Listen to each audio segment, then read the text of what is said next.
नमस्कार दोस्तों, आप सभी का स्टडी फॉर यूपीएससी पीसीएस में स्वागत है। आज तारीख है 28 जुलाई 2023 ईस्वी और आज का न्यूज़पेपर डिस्कशन वीडियो है ये। इसमें एक आर्टिकल हम लोग डिस्कस करेंगे। आर्टिकल के अलावा बहुत सारे पीटी के फैक्ट हैं आपके, और मेंस के रिलेटेड कल एक एक्ट पारित किया गया लोकसभा से, वो भी मैं आपको बता दूंगा। मैंने पहले बताया था कि ये एक्ट जब पारित हो जाएगा लोकसभा से या अधिनियम बन जाएगा तो हम इसको अच्छे से डिस्कस करेंगे। तो आज उसको अच्छे से डिस्कस कर लेंगे क्योंकि वहाँ से आपके एग्जामिनेशन में सवाल पूछे जाएंगे।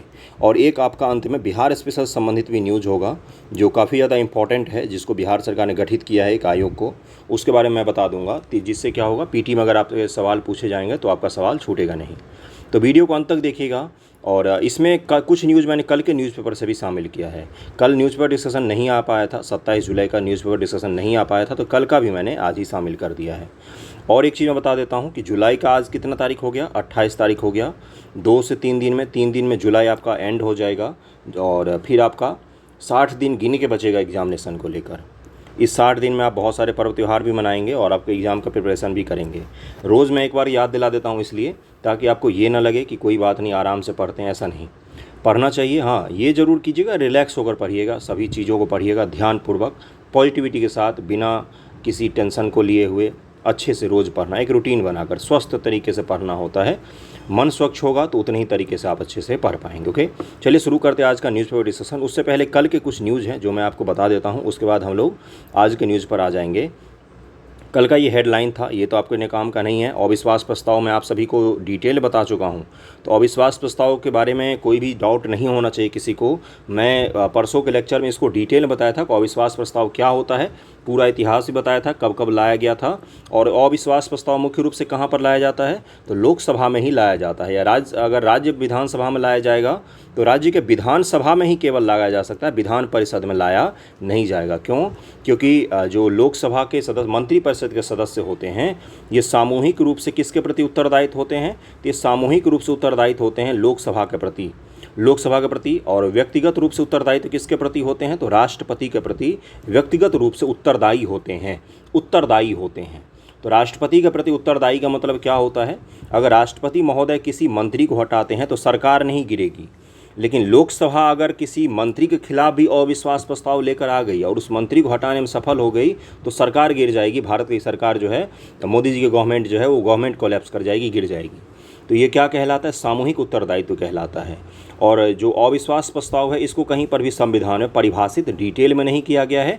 आर्टिकल 75 के माध्यम से कि मंत्रिपरिषद जो होगा वो लोकसभा के प्रति उत्तरदायी होगा, उसी के माध्यम से अविश्वास प्रस्ताव को लाया जाता है। और अविश्वास प्रस्ताव पर जल्द ही चर्चा भी होने वाली है अपने सदन में, तो उससे जुड़े हुए चीज़ें जब भी आएंगी न्यूज़ में हम लोग डिस्कस करेंगे। कल का एक और इम्पोर्टेंट न्यूज़ था, देखिए क्या लिखा हुआ है कि स्वदेशी मिसाइल रक्षा प्रणाली विकसित करेगा भारत। आत्मनिर्भरता की तरफ हम लोग बढ़ रहे हैं।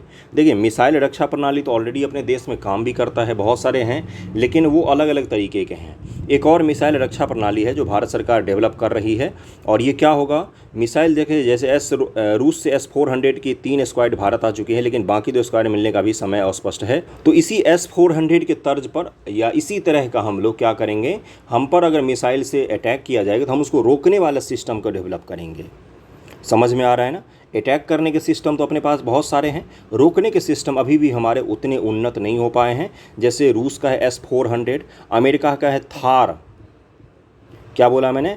थार। ये किसका है? ये अमेरिका का है missile defence technology. Missile defence technology दुनिया में बहुत कम देशों के पास में है। जैसे चीन भी नहीं बना पाया, चीन ने भी S-400 खरीदा हुआ है। किससे? तो रूस से खरीदा है। अमेरिका के पास है, रूस के पास है, भारत के पास है और चीन के पास है। दुनिया में और कुछ चुनिंदा देश हैं, तुर्की वगैरह, उन्होंने भी रूस से खरीदा है। तो इसी तरीके रक्षा प्रणाली हम अब खुद से डेवलप करना चाहते हैं।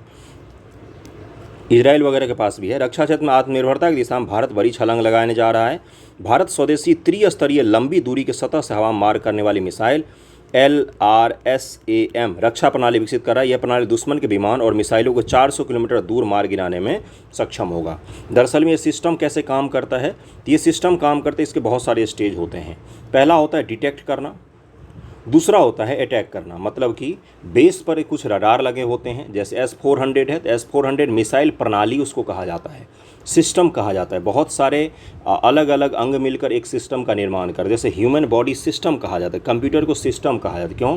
क्योंकि उसमें अलग अलग इनपुट आउटपुट डिवाइस हैं जो मिलकर काम करते हैं, तो सिस्टम बनता है पूरा।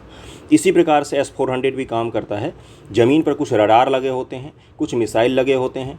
रडार का काम होता है डिटेक्ट करना दुश्मन के फाइटर जेट को, दुश्मन के मिसाइल को, और जो मिसाइल होता है फिर उसका काम का क्या होता है, उनको अटैक करना, उनको निशाना बनाना, उनको गिराना। तो ये इसी तरह का सिस्टम अब हम भी बनाने की कोशिश कर रहे हैं। और इसका नाम याद रखिए, देखिए क्या लिखा हुआ है, LRSAM। रक्षा प्रणाली विकसित करने में यह प्रणाली दुश्मनों को 400 किलोमीटर दूरी तक मार गिराएगा। रक्षा सूत्र बताया कि स्वदेशी रक्षा प्रणाली को विकसित करने का प्रस्ताव रक्षा मंत्रालय अंतिम चरण में है। जल्द ही इसे 250 करोड़ रुपये की मंजूरी से इसको बनाया जाएगा। तो एक आइडिया आपको लग गया होगा कि जैसे पूछ सकता है कि किस तर्ज पर बनाया जा रहा है। तो S-400 के तर्ज पर हम बनाने की कोशिश कर रहे हैं। और क्यों बनाने की कोशिश कर रहे हैं? क्योंकि आत्मनिर्भरता ज़रूरी होती है जीवन में, चाहे वो आपका जीवन में हो, चाहे देश के लिए हो, हर किसी के लिए आत्मनिर्भरता ज़रूरी होती है। इंडिपेंडेंट ज़रूरी होता है कि भाई हम थोड़ा सा अपने तरीके से फैसले ले सकें। ओके, अगले न्यूज़ पर चलते हैं। अगला PT फैक्ट क्या है उसके बारे में, हट्टी समुदाय के बारे में मैं बताऊंगा। इसको यहाँ पर हाटी लिख दिया इन्होंने, लेकिन दरअसल में होता क्या है, वो हट्टी समुदाय कहा जाता है उसको। इनको ST का दर्जा दिया जा रहा है। तो हट्टी समुदाय के बारे में आपसे PT मेंस में पूछा जा सकता है। राज्यसभा ने बुधवार को हिमाचल प्रदेश के सिरमौर जिले में, देखिए हिमाचल प्रदेश का कौन सा, सिरमौर जिला, बहुत ही खूबसूरत जगह है, जिले में रहने वाली हाटी समुदाय के अनुसूचित जाति ST का दर्जा देने वाले विधेयक पारित कर दिया है। संविधान अनुसूचित जनजाति आदेश तीसरा संशोधन विधेयक 2022 को उच्च सदन ने ध्वनि मत से मंजूरी दे दी। ध्वनि मत से दिया मंजूरी, जिसमें ध्वनि मत के द्वारा मंजूरी दी जाती है। लोकसभा ने इस विधेयक को दिसंबर 2022 में ही पारित कर दिया था। देखिए लोकसभा ने इसको जो आपका शीतकालीन सत्र होता है उसी में पारित कर दिया था, लेकिन राज्यसभा में ये पारित नहीं हो पाई थी। तो अब राज्यसभा से ही इसको पारित कर दिया गया है। विधेयक पर हुई चर्चा का जवाब देते हुए जनजातीय मंत्रालय के मंत्री अर्जुन मुंडा ने कहा कि यह बिल सिरमौर जिले के हाटी समुदाय को न्याय देने के लिए लाया गया है। विधेयक पारित होने से हिमालय में अनुसूचित जनजातियों की आबादी 3.5 लाख से बढ़कर 5.5 लाख हो जाएगी। ये विधेयक हिमाचल सरकार की सिफारिश का अनुरूप है कि हाटी समुदाय को ST की सूची में शामिल किया जाए। विधेयक को राष्ट्रपति की मंजूरी मिलने के साथ हाटी समुदाय के लोग अनुसूचित जनजाति मिलने वाली सुविधाओं के पात्र हो जाएंगे। एक बार UPSC ने पूछा सवाल, मैं आपको बताता हूँ मेंस में, और आप इसको ज़रा अगर आपको पता हो तो जवाब ज़रूर दीजिएगा, कमेंट में दीजिएगा या मैसेज करके दे सकते हैं कि बहुत ही सिंपल सवाल पूछा, 50 शब्दों मात्र लिखना था। क्या पूछा था सवाल? अनुसूचित जाति को अनुसूचित क्यों कहा जाता है? अनुसूचित जाति को या अनुसूचित जनजाति को अनुसूचित क्यों कहा जाता है? सुन रहे ना क्या मैं कह रहा हूँ? अनुसूचित जाति अनुसूचित जनजाति को अनुसूचित क्यों कहा जाता है? सब कुछ तो ठीक है भाई, जाति जनजाति तो हम लोग समझते हैं क्या है, लेकिन उनको अनुसूचित क्यों कहा जाता है? ये सवाल पूछा था, लिखित में मेंस में पूछा था UPSC ने। तो आप इसका जवाब अगर आप सोच सकते हैं तो सोचिए। मैंने बहुत बार बताया है, इसलिए मैं आपसे कह रहा हूँ। मैं हाटी समुदाय के बारे में बता देता हूँ आपको। देखिए क्या लिखा हुआ है कि हट्टी जो होते हैं ये घनिष्ठ समुदाय हैं जिसे कस्बों में हाट नामक छोटे बाजार में घरेलू सब्जियां, फसल, मांस, ऊन आदि बेचने की परंपरा के से यह नाम मिला है। देखिए हाट लगता है, हाट अपने यहाँ भी बिहार वगैरह में लगता है, जैसे मेरे गांव में बुधवार, बृहस्पतिवार और रविवार को हाट लगता है, इसी तरह हाट लगता है। तो जो हिमाचल वगैरह में हाट लगते हैं ना, उन पर एक जनजाति आती है जो क्या बेचते हैं, ये देखिए सब्जियाँ, फसल, मांस, ऊन आदि बेचते हैं। इसी से इनको क्या नाम पड़ गया है, नाम तो हट्टी नाम पड़ गया है इनको, हट्टी या हाटी। कई जगह इनको हाटी कहा जाता है, हट्टी कहा जाता है, हिमाचल प्रदेश के हैं ये। हट्टी समुदाय में पुरुष आमतौर पर समारोह के दौरान एक विशिष्ट सफ़ेद टोपी पहनते हैं। यह समुदाय सिरमौर में गिरी व टोंस नामक 2 नदियों द्वारा विभाजित हो जाता है। टोंस इसे उत्तराखंड के जौनसार बाबर क्षेत्र से विभाजित करता है। टोंस नदी के कारण ये थोड़ा सा हिस्सा इनका उत्तराखंड में भी पड़ जाता है। जौनसार बाबर का क्षेत्र है। ओके, जौनसारी भी एक जनजाति होते हैं जिनमें बहुपति प्रथा होता है, एक महिला के एक से ज़्यादा पति होते हैं और वो खुद को पांडव के वंशज मानते हैं। जैसे पांडव में द्रौपदी के 5 पति थे, उसी प्रकार से मैं कह रहा हूँ। ओके, तो ये जौनसारी कहाँ पर होते हैं? तो उत्तराखंड में होते हैं। और ये हट्टी कहाँ पर होते हैं? तो ये आपका हिमाचल प्रदेश और उत्तराखंड दोनों में होते हैं। 1815 में जौनसार बाबर क्षेत्र के अलग होने तक उत्तराखंड के ट्रांसगिरी क्षेत्र और जौनसार बाबर में रहने वाले हट्टी कभी सिरमौर के शाही रियासत का हिस्सा हुआ करते थे। ट्रांसगिरी और जौनसार बाबर में समान परंपराएं हैं तथा अंतरजातीय विवाह आम बात है। हट्टी समुदाय के बीच एक कठोर जाति व्यवस्था है। क्या है भाई? भट्ट और खस उच्च जातियां हैं, जबकि बोधई उनसे नीची जाति है। अंतरजातीय विवाह अपरंपरागत रूप से सख्त नहीं रहे हैं। हट्टी समुदाय खुम्बली नामक एक पारंपरिक परिषद द्वारा शासित होती है। खुम्बली क्या है? इनकी पारंपरिक परिषद होती है। जनजातियों की अपनी परिषद होती है, अपना सब कुछ होता है, पूरा उनका कानून भी होता है। जो हरियाणा खाप पंचायत की तरह सामुदायिक मामले को देखती हैं। पंचायती राज व्यवस्था की स्थापना के बावजूद खुम्बली की शक्ति को कोई चुनौती नहीं मिली है। खुम्बली लोग वैसे ही काम करते हैं। सिरमौर व शिमला के क्षेत्र के लगभग 9 विधानसभा सीटों पर उनकी अच्छी उपस्थिति है।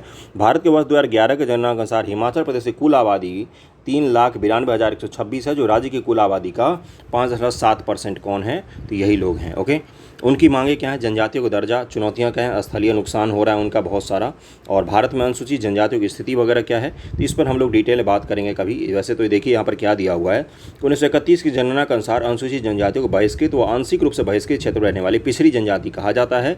वर्ष 1935 के बाद भारत सरकार अधिनियम ने पहली बार प्रांतीय विधानसभाओं में पिछड़ी जनजातियों के प्रतिनिधियों को बुलाया। संविधान अनुसूचित जनजाति की मान्यता के मानदंडों को परिभाषित नहीं करता है, इसलिए वर्ष 1931 की जनगणना में निहित परिभाषा का उपयोग स्वतंत्रता के बाद के प्रारंभिक वर्षों में किया गया था। हालांकि संविधान का अनुच्छेद 366(25) केवल अनुसूचित जनजातियों को परिभाषित करने के लिए प्रक्रिया प्रदान करता है। अनुसूचित जनजातियों का अर्थ ऐसी जनजाति या जनजाति समुदाय या जनजातियों या जनता समुदाय कुछ हिस्सों या समूहों से है जिन्हें संविधान के 342 के तहत अनुसूचित माना गया है। तो ये आपको पता होना चाहिए। अब अगला देखिए क्या लिखा हुआ है। राष्ट्रपति किसी भी राज्य या केंद्र शासित प्रदेश के संबंध में, जबकि राज्य के संदर्भ में राज्यपाल के परामर्श के बाद सार्वजनिक अधिसूचना के द्वारा उस राज्य या संघ राज्य क्षेत्र के संबंध में जनजाति या जनजाति समूह के हिस्से या जनजाति समुदाय के भीतर के समूहों को अनुसूचित जनजाति के रूप में निर्दिष्ट किया जा सकता है। इसको ध्यान में रखेंगे आप लोग। हट्टी जनजाति के बारे में विशेष रूप से ध्यान रखेंगे, यहाँ से सवाल पूछे जा सकते हैं आप लोगों से। अगले टॉपिक पर हम लोग चलते हैं। अगला टॉपिक क्या है? अगला टॉपिक जो है वो आपका पीटी फैक्ट से जुड़ा हुआ है। भारत मंडपम, क्या बोला मैंने? भारत मंडपम, इसका उद्घाटन किया गया है। देखिए क्या है ये, इसको लेकर ज़्यादा सो फटका ज़्यादा हो रहा है, बाकी हकीकत में कुछ नहीं है। हमारे पास दरअसल में हम सरकारें कभी ध्यान देती नहीं है। G20 का हमारे देश में सम्मेलन हो रहा है। आज़ादी के 75 वर्षों बाद भारत में एक सही ढंग का एक कॉन्फ्रेंस हॉल तक नहीं था, एक बैठक के लिए सही का स्थल तक नहीं था जहाँ पर G20 जैसे बड़े सम्मेलन का समापन हो सके। तो ठीक है, जब ऐलान हुआ ठीक है, नहीं था तो अब क्या हुआ, तब बन तो गया ना। पहले नहीं था लेकिन अब बन गया है। प्रगति मैदान दिल्ली में एक जगह है जहाँ पर पुस्तक मेला वगैरह लगता है, सुप्रीम कोर्ट वगैरह सब वहीं है, दिल्ली का जू, पुराना किला सब वहीं है। तो वहीं पर प्रगति मैदान में एक बहुत बड़ा सा हॉल बनाया गया है। क्या बोलते हैं उसको? भारत मंडपम नाम दिया गया उसका। क्या नाम दिया गया है? भारत मंडपम नाम दिया गया है। इसी का उद्घाटन प्रधानमंत्री महोदय ने किया है। प्रगति मैदान बनाया गया। G20 सम्मेलन और आने वाले समय में जो भी बड़े सम्मेलन भारत में आयोजित होंगे उन सभी का आयोजन कहाँ पर किया जाएगा?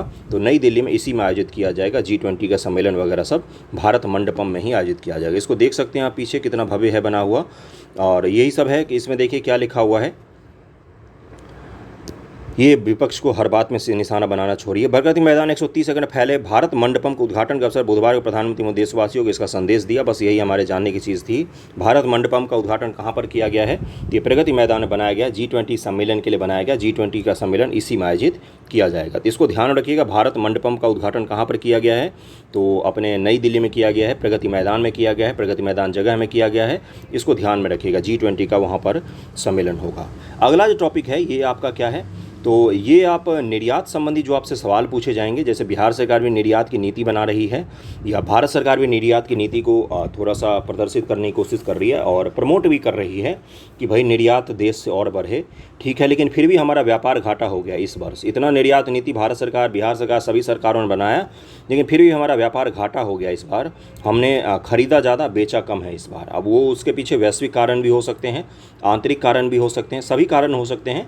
लेकिन ठीक है, व्यापार में घाटा और मुनाफा होता रहता है, कभी कभार ऊपर नीचे होता रहता है। इतना हमें आंकड़ों में नहीं फंसना है।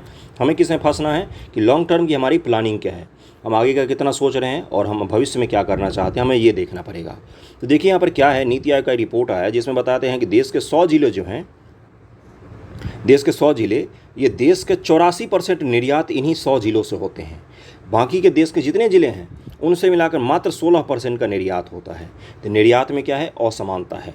कुछ राज्य, कुछ ज़िले लीड कर रहे हैं एक्सपोर्ट के मामले में, लेकिन बाकी राज्य बहुत पिछड़े हैं। पिछड़े भी नहीं हैं, बहुत ही ज़्यादा पिछड़े हैं, जहाँ से एक्सपोर्ट ना के बराबर में हो रहा है। ये किसका रिपोर्ट है? नीति आयोग का रिपोर्ट है। इसलिए इसकी थोड़ी सी जो प्रतिष्ठित है रिपोर्ट, और इसकी प्रतिष्ठा इसलिए भी बढ़ जाती है क्योंकि यहाँ से सवाल पूछे जाते हैं हम लोगों से। नीति आयोग वाले सवाल खूब पूछे जाते हैं। देखिए क्या लिखा हुआ है।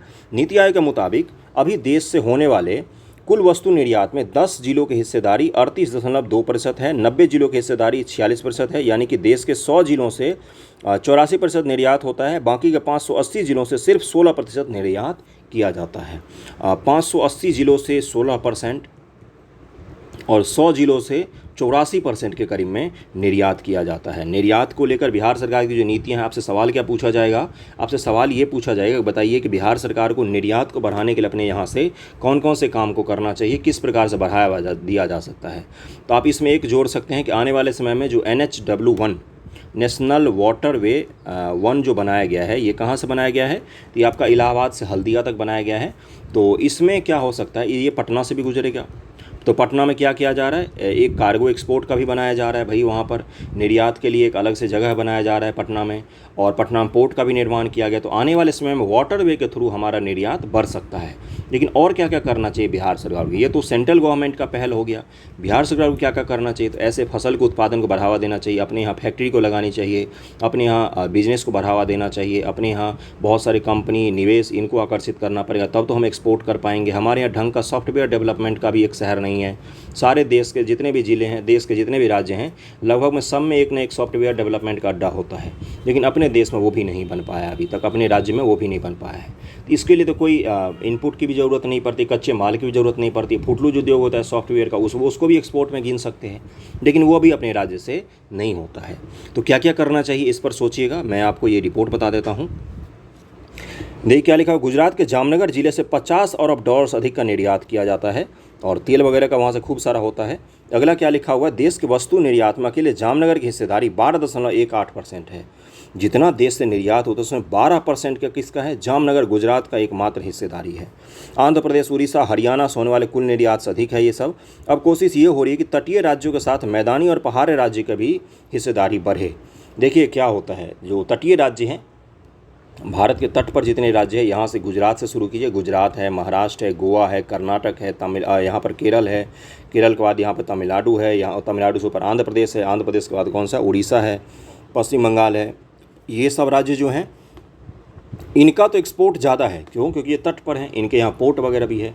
लेकिन यहाँ भीतर चले जाइए थोड़ा सा, यहाँ पर MP है, यहाँ पर आपको मिल जाएगा, और दूसरे तेलंगाना राज्य है, यहाँ पर आपको मिल जाएगा, उत्तर प्रदेश मिल जाएगा, यहाँ बिहार मिल जाएगा, झारखंड मिल जाएगा, छत्तीसगढ़ मिल जाएगा, हरियाणा मिल जाएगा, राजस्थान मिल जाएगा।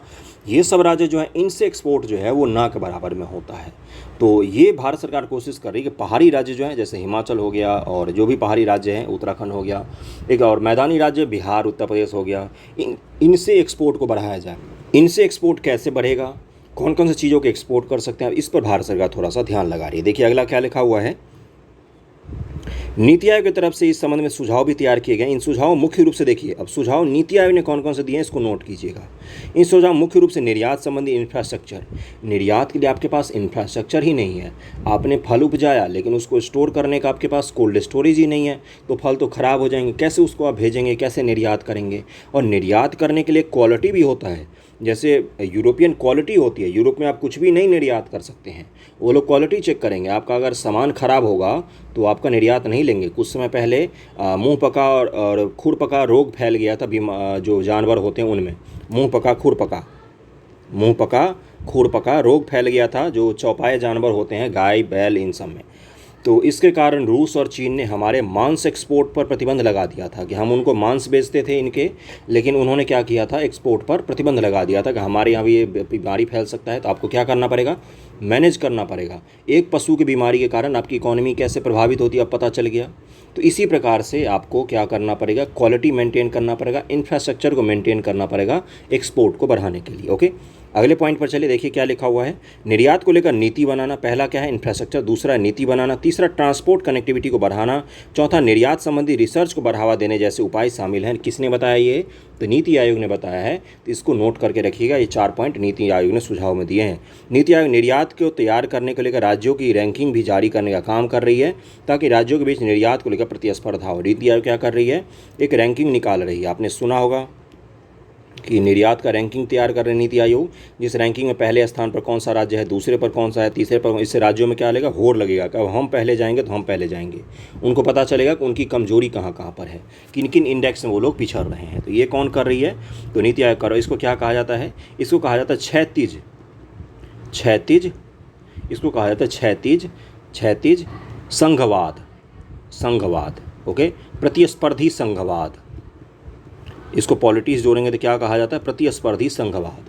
राज्य जो हैं वो एक दूसरे राज्य से क्या कर रहे हैं, कॉम्पिटिशन कर रहे हैं, क्षैतिज रूप से कर रहे हैं, क्षैतिज। अब केंद्र सरकार अगर राज्य सरकारों के साथ करेगी तो क्या हो जाएगा, वो ऊर्ध्वाधर हॉरिजॉन्टल हो जाएगा, हॉरिजॉन्टल फेडरलिज्म कहा जाता है। क्षैतिज को क्या कहता है, वर्टिकल फेडरलिज्म कहा जाता है। हॉरिजॉन्टल वर्टिकल आपने जाना होगा, सॉरी वर्टिकल हो जाएगा। केंद्र सरकार जब राज्य सरकार के साथ करेगी तो वर्टिकल हो जाएगा, वर्टिकल हो जाएगा, वर्टिकल हो जाएगा।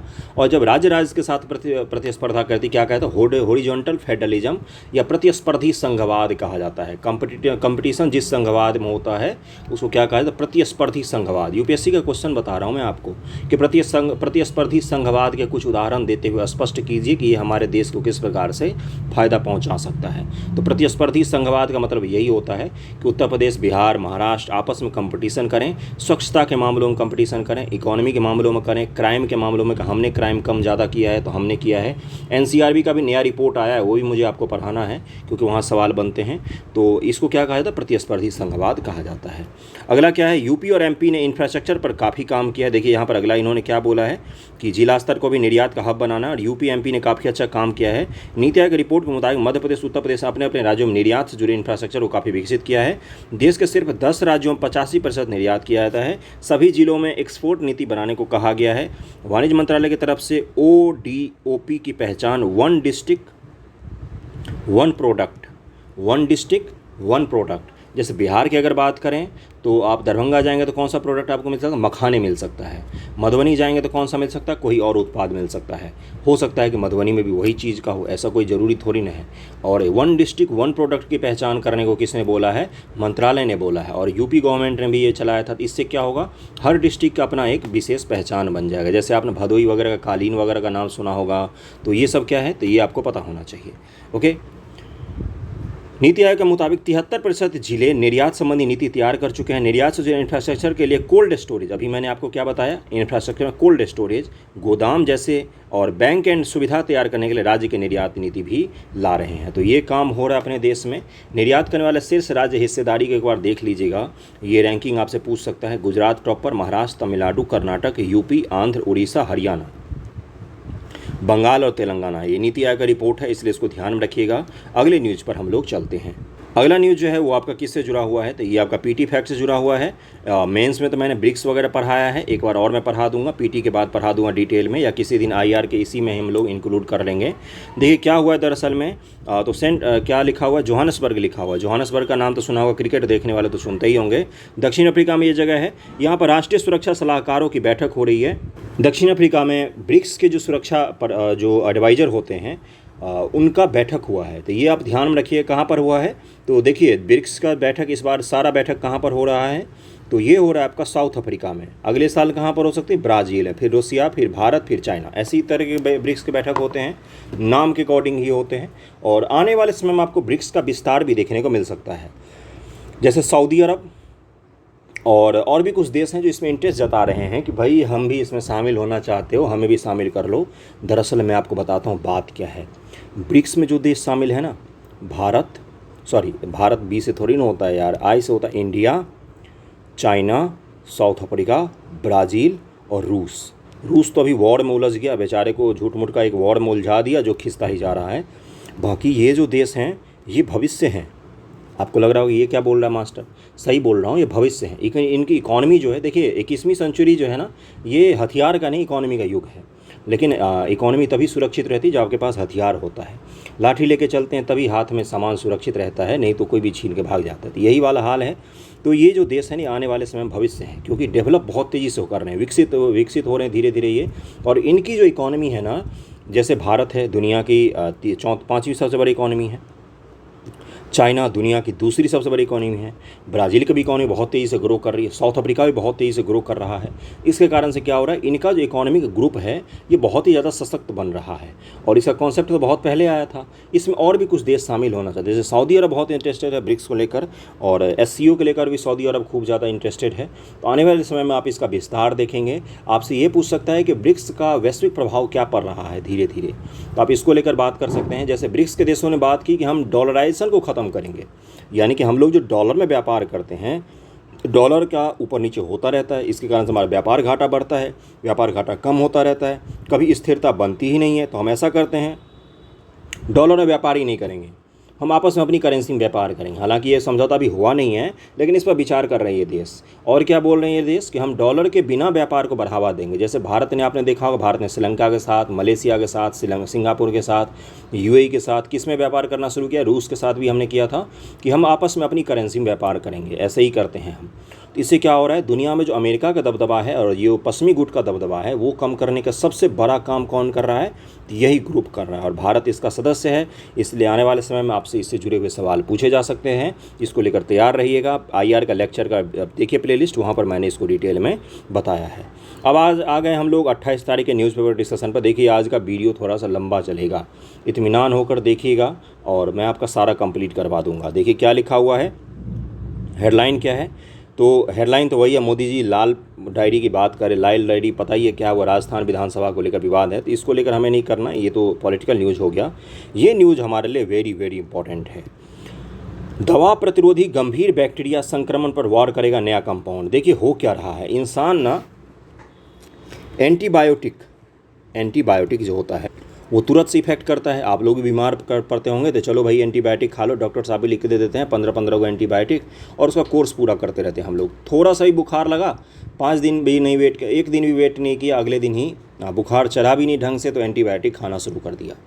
तो होता क्या है, जो बैक्टीरिया है ना उनको आदत पड़ जाती है इस एंटीबायोटिक की। सामान्य भाषा में समझा रहा हूँ, वो क्या करते हैं, इस एंटीबायोटिक के खिलाफ अपने शरीर में रेसिस्टेंट को क्रिएट कर लेते हैं कि इस एंटीबायोटिक का उन पर कोई प्रभाव होगा ही नहीं।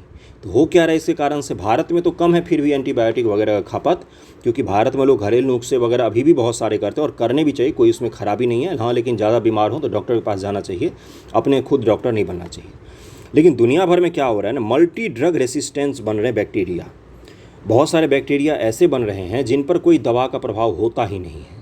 जैसे आपने देखा कि कोरोना जब आया शुरू में, तो कोरोना का वैक्सीन जब बनाया गया तो कोरोना के अलग अलग वेरिएंट बनने शुरू हो गए थे। ये क्यों हो रहा था, क्योंकि कोरोना क्या कर रहा था, कोरोना एक जीवित वायरस था। बैक्टीरिया एक जीवित वायरस है, जीवित होता है, उसमें प्राण होता है, तो वो क्या करता है, खुद पर रेसिस्टेंट क्रिएट करता है, प्रतिरोध क्रिएट करता है, उसके ऊपर वो दवा काम नहीं करता है। तो सोचिए कल को ऐसा हो जाए कि किसी भी इंसान पर कोई दवा काम ना करे, तो हमें क्या करना पड़ेगा, उससे उन्नत दवाई बनानी पड़ेगी। ये वॉर चलता ही रहता है बैक्टीरिया और इंसान के बीच में। इसी को समझ लेते हैं कि भाई जो दवा प्रतिरोधी गंभीर बैक्टीरिया संक्रमण है, इसको किस प्रकार से बचाया जाए और नया कंपाउंड कौन सा खोजा गया है। मल्टी ड्रग रेसिस्टेंट बैक्टीरिया के कारण हो रहे गंभीर संक्रमण के उपचार के लिए शोधकर्ता एक प्रभावी एंटीबायोटिक कंपाउंड तैयार कर रहे हैं। कुछ खतरनाक पैथोजन में एंटी माइक्रोबियल रेसिस्टेंट क्या बोलते हैं, AMR ओके में वृद्धि के कारण हो रहे संक्रमण के उपचार में यह प्रभावी हो सकता है। BWUC इसका नाम है। 0977 नामक कंपाउंड से, इस कंपाउंड का नाम ध्यान में रखिएगा, PT में पूछ सकता है, से कम गंभीर बीमारी को उपचार की आस भरी है। इसे तैयार करने के लिए ग्लोबल एंटीबायोटिक रिसर्च और डेवलपमेंट पार्टनरशिप ने बेंगलुरु स्थित बकबर्ग रिसर्च इक से हाथ मिलाया है। बकबर्ग शोध अनुसंधान की सुविधाओं से लैस क्लिनिकल स्तर पर बायो फार्मास्यूटिकल कंपनी है। तो बकबर्ग करेगी, इसका लॉन्च करेगी, लेकिन बकबर्ग जैसे भारत में नहीं लॉन्च करेगी। देखिए यहाँ पर क्या लिखा हुआ है, यूरोपीय संघ, अमेरिका, जापान, चीन में इसको सीधे तरीके से लॉन्च किया गया। 4 वर्षों से इस पर शोध हो रहा था। तो हम लोग क्या समझेंगे, इसके थोड़ा सा डिटेल में समझ लेते हैं इस टॉपिक को, क्योंकि यहाँ से GS2 में आपका साइंस एंड टेक में सवाल पूछा जा सकता है। तो देख लेते हैं इसको जरा सा। देख क्या लिखा हुआ, AMR क्या होता है और भारत में इसकी स्थिति क्या है। रोगाणु प्रतिरोधी किसी सूक्ष्म जीव, बैक्टीरिया, वायरस, कवक, परजीवी, इन्हीं सब के कारण मुख्य रूप से बीमारियां होती हैं, द्वारा इनके संक्रमण के उपचार के लिए उपयोग किए जाने वाले एंटी माइक्रोबियल दवा जैसी antibiotic, anti fungal, anti viral, anti malarial और एंटी हेलिमिस्टिक के विरुद्ध प्रतिरोध विकसित कर लेने की स्थिति को क्या कहा जाता है, AMR एंटी माइक्रोबियल रेसिस्टेंट कहा जाता है उसको, रोगाणु प्रतिरोधी क्षमता। ओके, यह तब होता है जब कोई सूक्ष्म जीव समय के साथ बदलता है और दवाओं के प्रति प्रतिक्रिया प्रकट नहीं करता, जिससे संक्रमण का इलाज कठिन हो जाता है। अब उस पर कोई असर ही नहीं पड़ रहा है। सोचिए चूहा मारने की दवाई डाले और चूहा मरे ही ना, वो उसको खा के आनंद ले, तो इसको क्या बोला जाएगा कि भाई वो चूहा ने उस दवाई के प्रति रेसिस्टेंट डेवलप कर लिया। बीमारी के प्रसार, इसकी गंभीरता और मृत्यु का खतरा बढ़ जाता है। WHO ने AMR को वैश्विक स्वास्थ्य के लिए 10 दशकों में एक खतरे के रूप में चिन्हित किया। अब इसी समझ जाइए, WHO ने उसने बोला है कि आने वाले 10 वर्षों में ये समस्या बहुत ही विकराल होने वाली है, क्योंकि कई सारे देखिए इसमें ह्यूमन एरर भी है। छोटे छोटे चीज़ों के लिए बड़े बड़े हाई डोज के पैसे कमाने के लिए एंटीबायोटिक लिख दिए जाते हैं जिसकी ज़रूरत होती नहीं है।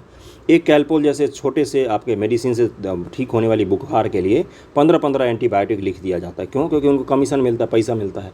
इसके कारण भी ये इन चीज़ों को काफ़ी ज़्यादा बढ़ावा मिलता है। भारत में प्रतिवर्ष 56,000 से अधिक नवजात शिशुओं की मौत सेप्सिस के कारण हो जाती है, जो ऐसे सूक्ष्मजीव द्वारा उत्पन्न होते हैं जिनकी पहली पंक्ति की एंटीबायोटिक दवाओं के विरुद्ध प्रतिरोध प्राप्त कर लिया है। ये ऐसे जीव के कारण होते हैं जिन्होंने प्रतिरोध प्राप्त कर चुके हैं अपने आप। ओके, भारतीय आयुर्विज्ञान संस्थान आयुर्विज्ञान अनुसंधान परिषद, Indian council of medical research द्वारा 10 अस्पतालों से लिए गए रिपोर्ट के अध्ययन से पता चला है कि कोविड के मरीजों ने अस्पताल में दवा प्रतिरोधी संक्रमण प्राप्त किया तो उनकी मृत्यु दर लगभग में 50 से 60% रही है। बहु दवा प्रतिरोध निर्णायक मल्टी ड्रग रेसिस्टेंट डिटर्मिनेंट नई दिल्ली मोटला बीटा लेक्टामेज फन 1 और इस भूभाग से ही उभरा है। अफ्रीका, यूरोप, एशिया के अन्य दक्षिण एशिया से उत्पन्न होने वाले बहुदवा प्रतिरोधी टाइफाइड से भी प्रभावित हुए हैं। एएमआर के संबंध में जीआरएएम की रिपोर्ट के निष्कर्ष क्या कहते हैं? अब इस निष्कर्ष को एक बार बस ध्यान में रख लेना है, उसके बाद ये टॉपिक आपका समाप्त हो जाएगा। देखिए क्या लिखा हुआ है कि जीआरएएम क्या है? Global research of anti microbial resistant report antibiotic प्रतिरोध के अद्यतन वैश्विक प्रभाव का सबसे व्यापक अनुमान प्रदान करती है। ये जो रिपोर्ट है ये एंटी जो आपका रेसिस्टेंट क्रिएट हो जाता है उसके बारे में दुनिया में सबसे प्रतिष्ठित रिपोर्ट यही है। अब ये क्या कहती है बस हमें ये जानना है। इसका उपाय तो पता ही है कि भाई ड्रग का सही इस्तेमाल हो, प्रिस्क्राइब सही से किया जाए, डॉक्टर कम जो एंटीबायोटिक होते हैं वो सामान्य स्तर का ही रिकमेंड करें या ज़रूरत हो तभी रिकमेंड करें, छोटे छोटे बीमारियों के लिए भी रिकमेंड ना करें। यही सब इसका उपाय हो सकता है। देखिए क्या लिखा, रिपोर्ट के अनुसार 2019 में एएमआर के प्रत्यक्ष परिणाम के रूप में 1.27 मिलियन लोगों की मौत हुई है। इतने तो कोरोना से भी नहीं मरे हैं बेचारे। वर्ष 2019 में प्रतिरोध से संबद्ध लोअर रेस्पिरेटरी संक्रमण के कारण 1.5 मिलियन से अधिक मौतें हुई, जिसमें यह सबसे बोझिल संक्रमण सिंड्रोम बन गया है।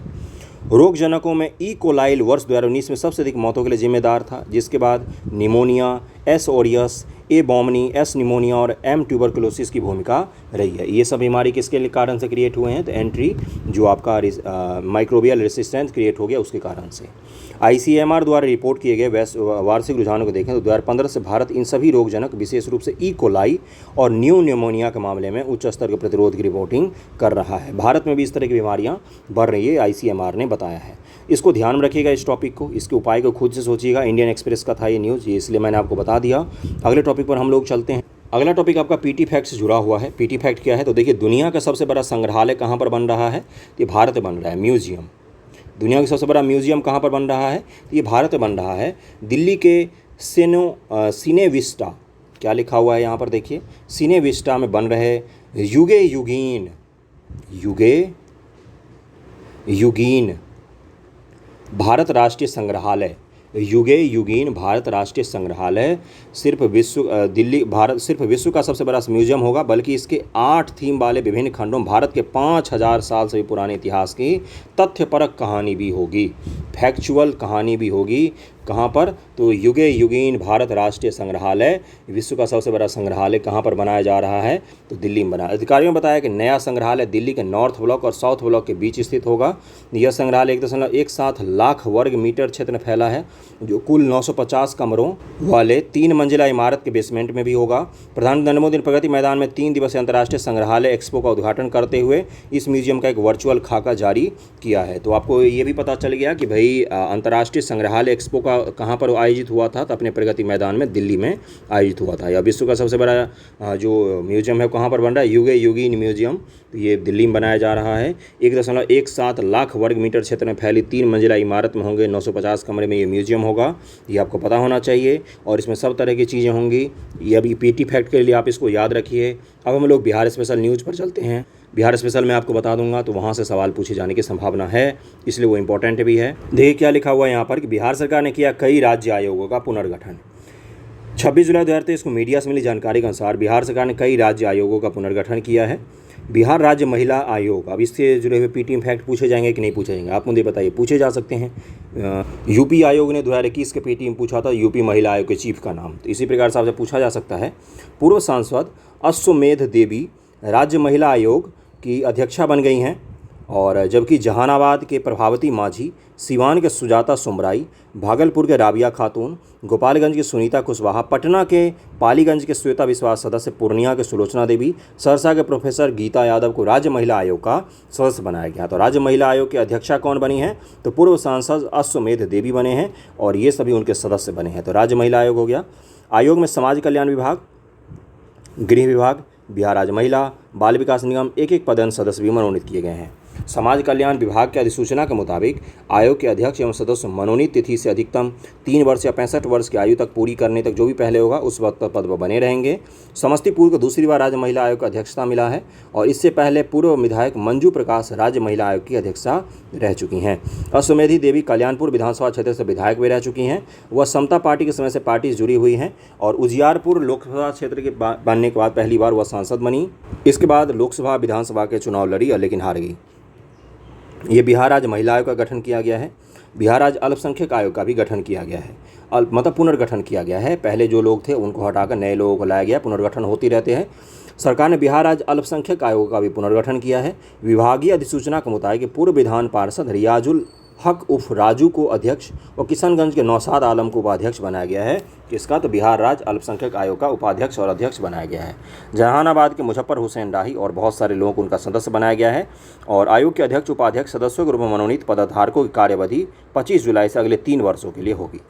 बिहार राज्य मदरसा बोर्ड का भी पुनर्गठन किया गया है। इस बोर्ड का 3 साल के लिए पुनर्गठन किया गया। बोर्ड का अध्यक्ष पूर्व विधान पार्षद सलीम परवेज बनाए गए हैं। कुल 13 सदस्य बोर्ड में 5 पदेन सदस्य होंगे और शेष 7 सदस्य बनाए गए हैं। ओके, और क्या है इसके अलावा पदेन सदस्यों में 5 शिक्षा के प्रभारी के शिक्षा निदेशक, ये सब आपके काम का नहीं है। बस मूल रूप से आयोग के अध्यक्षों का नाम ध्यान में रखिए और कुछ नहीं पूछेगा आपसे, और कितने वर्षों तक वो कार्य करते हैं। बिहार संस्कृत बोर्ड, इस बोर्ड का अध्यक्ष राजद के वरिष्ठ पूर्व नेता भोला यादव को बनाया गया है। पूर्व विधायक थे भोला यादव, उनको बनाया गया है।